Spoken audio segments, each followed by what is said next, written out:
মসজিদের মাইকে বিএনপির নেতাকর্মীদের প্রতিহতের ঘোষণা দেওয়া বরিশালে সে আওয়ামী লীগ নেতা আলামিনকে গ্রেপ্তার করেছে সেনা ও পুলিশের যৌথ দল।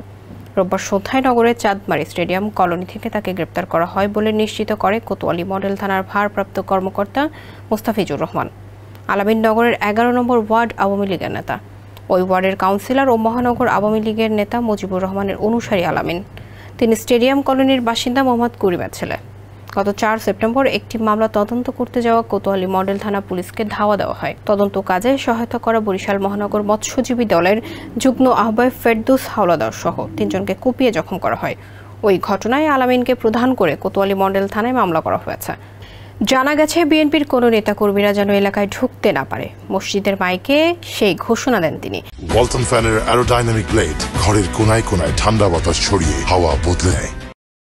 কোতোয়ালি মডেল থানার ওসি মোহাম্মদ মুস্তাফিজুর রহমান বলেন, গত 4 সেপ্টেম্বরের ঘটনার পর ঊর্ধ্বতন কর্মকর্তা ও সেনাবাহিনী অভিযান পরিচালনা করে।